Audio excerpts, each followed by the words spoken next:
과식이나 폭식을 해도 소화에는 문제가 없다고 말하는 사람들이 있습니다. 하지만 위장이 튼튼한 게 아니라 위장의 경보 기능이 망가진 것일 수 있는데요. 방치하면 위장 기능뿐만 아니라 전신 건강도 크게 해칠 수 있습니다. 바쁜 회사 일 때문에 식사 시간이 일정치 않다는 김성준 씨입니다. 아침은 거의 거르고 점심도 오후 늦게 먹는 일이 많아 한 번에 식사를 몰아서 하는 편입니다. 남들이 저한테 뭐 빨리 먹는다, 너 많이 먹는 게 아니냐 뭐 이렇게 할지 모르지만 시간이 없는 것도 있고 또 평상시에 먹고 싶은 거 이런 게 나오면은 뭐 그냥 양을 가리지 않고 일단 채울 수 있는 데까지 이렇게 채우고 뭐 하는 그렇게 된 거죠. 그런데 최근 이유 없는 심한 두통과 어지럼증이 자주 나타났습니다.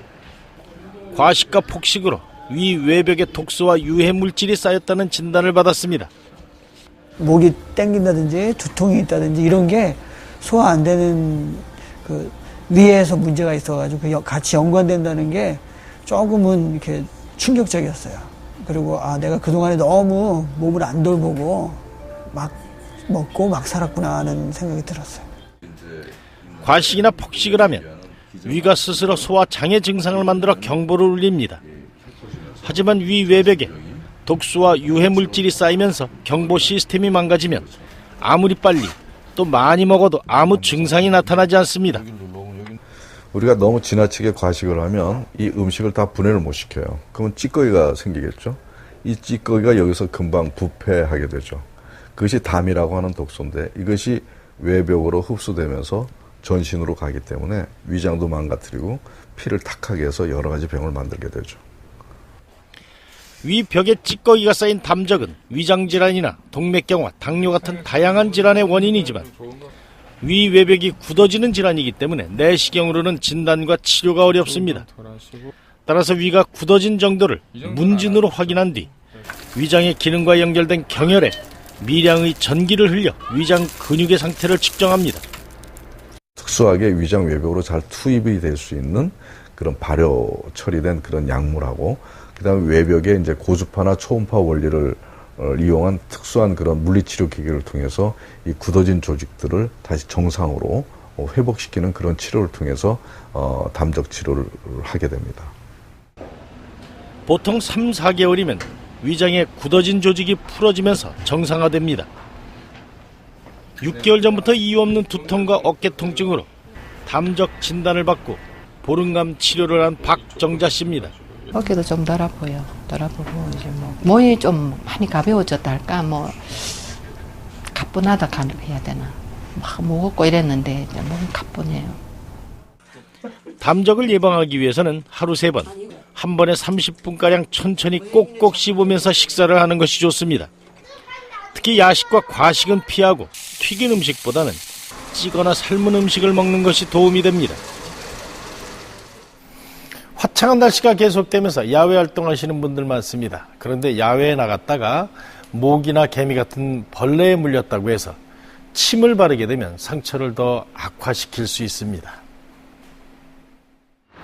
식품의약품안전청은 벌레에 물려 상처에 열이 나고 가려울 때 긁거나 침을 바르게 되면 상처 주위가 2차적인 감염에 의해서 피부염으로 악화될 수 있다고 경고했습니다. 따라서 벌레에 물렸을 경우에는 상처 주위를 깨끗이 씻은 뒤 가려움이나 통증을 해소하기 위해 디펜히드라민과 멘톨 성분이 같이 들어있는 약을 발라야 하는데요.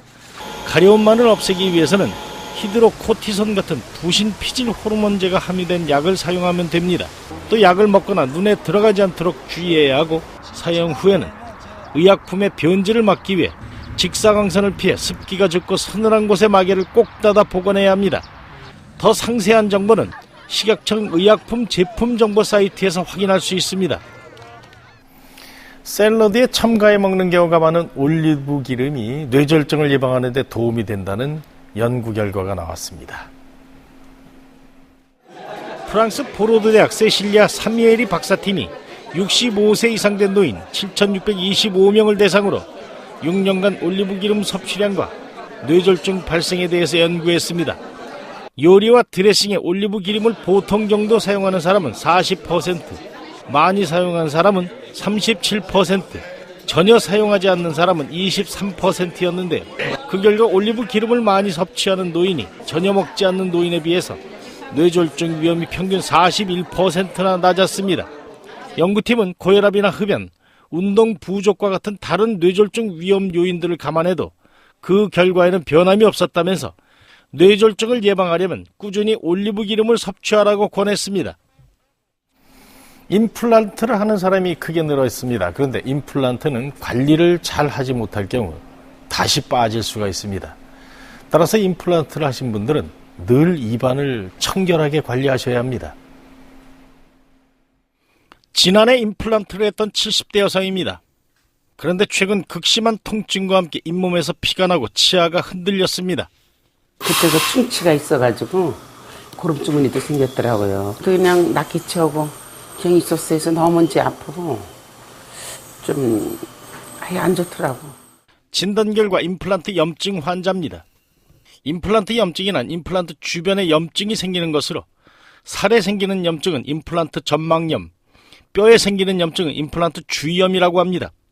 스웨덴 브레네명 연구소에서 발표한 자료에 따르면 임플란트 시술을 받은 지 5년 이내에 임플란트 점막염은 73에서 90%, 임플란트 주위염은 27.8%에서 43%나 발생했습니다. 그러니까 풍치를 심하게 앓은 분이 구강 청결상태 하지 않는다거나 아니면 당뇨병을 심하게 앓는 분들이 구강 청결 상태가 유지에 깨끗하지 않은 경우에는 세균의 숫자가 확 증가를 하고 그런 것은 임플란트 주위의 염증을 일으킬 수 있습니다. 따라서 1년에 50만에서 80만 개의 임플란트를 심는 우리나라에서 10%가량인 5만에서 8만 개가 빠지고 있습니다. 임플란트는 주변에 혈관과 신경이 없어서 재생 능력을 거의 갖추고 있지는 않습니다. 임플란트 염증이 퍼지는 속도가 빠를 뿐만 아니라 주변에 뼈가 파괴되는 양상도 자연치랑 달리 굉장히 심하게 뼈가 망가지기 시작을 합니다. 그런데 이러한 염증을 크게 줄인 새로운 임플란트가 2002년 처음 개발돼 한국과 미국에서 특허를 받았습니다.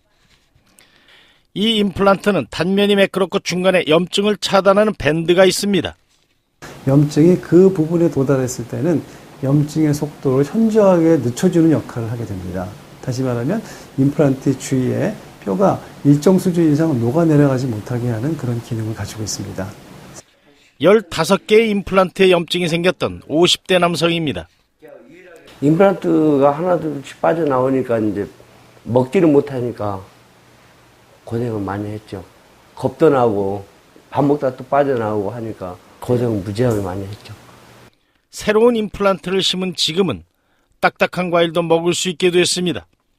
식사 후에는 반드시 양치질을 하고 치아에 낀 플라그를 효과적으로 제거할 수 있도록 치간 칫솔도 함께 사용해서 임플란트 주변에 염증이 생기는 것을 막아야 합니다. 특히 최소 3개월에서 6개월마다 정기검진으로 임플란트의 상태를 살펴야 합니다.